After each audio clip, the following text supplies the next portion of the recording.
इकडनं काहीच होत नाही सर. मलाही त्रास होता का ताई यांचा? ते दारू पिऊन आले की तेव्हा थोडाफार त्रास द्यायचे, पण असे खूप चांगले होते ते माझ्यासोबत. पायवर करा मॅडम, पाय पाय का आपल्या लग्नाला बोलता बोलता एक वर्ष यात काही ना पण नाही ना. विकी हा एक रील स्टार होता आणि त्याला दारूचं प्रचंड व्यसन होतं. मुलगा आम्हाला सांगितलं की बेपत्ता आहे. आम्हाला असा निरोप दिला की तुमच्या जावाने भानगड केली, मलाही मारलं, आबांनाही मारलं आणि फरार झाले. बेदम दारू पाजून दिलेली आहे, बेदम मारहाण केलेली आहे, नंतर त्याला धरणामध्ये कोरून संबुजून दिलेलं आहे. म्हणून मग त्यांनी शेवटमध्ये नाईलाज झाला. त्यांनी स्वतःहून केली, त्यांनी चिठ्ठी त्यांनी स्वतःहूनच लिहिलेली आहे सर. वडील विठ्ठल व त्यांचे दुसरे भाऊ जे आहे त्यांनी मग त्याला गळफास देऊन त्या नदीपात्रामध्ये JCBच्या मदतीने गाडलं. अटक किती जण आहेत? अटक आता 3 लोक आहेत. त्याच्यामध्ये मैताचे चुलते, चुलत भाऊ आणि JCB चालक असे 3 लोक अटक केलेली. तर ही घटना अशी झालेली आहे की त्यांनी मुलाला बेदम मारहाण केलेली आहे. ते काही मुलाच्या काकांनी, चुलत्यांनी त्यांनी काय केलेलं आहे. त्यांचा काय विरोध होता? त्यांचा विरोध असा आहे, त्यांचा काही असेल त्यांचा प्रॉपर्टीविषयी ते काही आम्हाला सांगता येणार नाही. त्यांचा काही विरोध होता की, पण एक विरोध असा बी होऊ शकतो की यांचं थोडं चांगलं चाललं होतं, सगळं व्यवस्थित होतं, संसार सुखाने चालत होता. ते यांना सहन झालेलं नाही आहे आणि यांनी या पोराला जे कृत्य केलं ते पहिले बेदम दारू पाजून दिलेली आहे, बेदम मारहाण केलेली आहे, नंतर त्याला धरणामध्ये कोरून संबुजून दिलेलं आहे. नंतर अजून सांगितलेलं नाही की मुलगा आम्हाला सांगितलं की बेपत्ता आहे.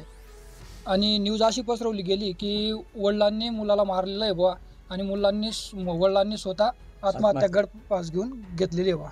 आणि त्यांच्या खिशात त्यांनी चिठ्ठ्या लिहून टाकल्या आहे बुवा की मुलाला मी स्वतः मारलं. पण ते चिठ्ठ्या जे आरोपी आहेत त्यांनी टाकलेल्या आहेत आणि ते स्वतः सिद्ध बी केलेलं आहे की पोलीस स्टेशनमध्ये की ते स्वतः आरोपी कबलून गेले आहेत की ते सगळं काही आम्ही केलेलं आहे बुवा. दोघांचा खून आम्ही केलेला आहे. त्यांनी हे स्वतः कबलून गेलेले आहेत. ते स्वतःला वाचवण्यासाठी पहिले आपा वेगळी पसरवली, आमची दिशाभूल केलेली आहे त्यांनी. आमची मागणी एकच आहे, त्यांना फाशी झाली पाहिजे. जे आरोपी आहेत, आमचे 2 जीव गेले आहेत, 1 जीव गेलेला नाही. आमची बहीण 19-22 वर्षाची आहे, तिला न्याय भेटला पाहिजे, सिद्ध न्याय भेटला पाहिजे. 4 महिन्याचं बाळचं त्यांना रम आलेलं नाही आहे. त्यांनी असं केलेलं आहे कृत्य, त्यांना फाशीची सजा झाली पाहिजे सर. बाप वडिलांमध्ये काही थोडंसं वादावाद झालं. त्यानंतर इथे आले ते विखरणून. इथं काय नियोजन झालं ते त्यांना माहिती. नंतर यांनी काकाने आणि त्याच्या मुलांनी त्यांना बेदम मारून गळफास लावून त्यांनी ते JCBने इथं तलाव आहे त्या तलावात कोरून गुंजून दिलेले. आणि आम्हाला असा निरोप दिला की तुमच्या जावाने भानगड केली, मलाही मारलं, आबांनाही मारलं आणि फरार झाले बुवा. त्यांचे फोन स्विच ऑफ आहे, लोकेशन भेटत नाही, फोन घरी नाही, अशी त्यांनी आम्हाला सांगितलं. आमची दिशाभूल केली. मग दिशाभूल केल्यानंतर आम्ही आलो. आमचे आबांचे याई आमचे जे याई आहेत त्यांचा अंत्यसत्कार वगैरे केला. परत खारीच्या दिवशी आलो. तिथं त्यांना आम्ही विचारलं की काही तपास लागला का? नाही म्हणे. काही लोक म्हणजे उज्जैनला आहे म्हणे, चालू स्टेटसला कुठेतरी आलेलं आहे बा उज्जैनमध्ये. आम्ही पाहिलं म्हणे. ठीक आहे. मग आम्ही इथून 2 घास कसे खाल्ले आणि घरी गेलो. घरी गेल्यानंतर परत 4-4:30ला आम्हाला दुसरीकडून असं माहिती पडलं की तुमचे जावई सापडले, त्यांना धरणाच्या पलीकडे भिंतीला कोपलेले. मग ही घटना कशी घडली तर ज्या व्यक्तीने मारलं होतं त्या व्यक्तीला तिथं त्याने यांच्या काकाने ती जागा दाखवली जिथं बुजलेलं होतं. असं हा पॉईंट सिद्ध होतं. ही चिठ्ठी अशी आहे. मग ते सांगतो ना मी. ते झाल्यानंतर त्याला मारून बुंजून दिल्यानंतर माझ्या भाऊ इथं आलेला होता. मग ही वगैरे ते बसले. 4 वाजता ते निघाले.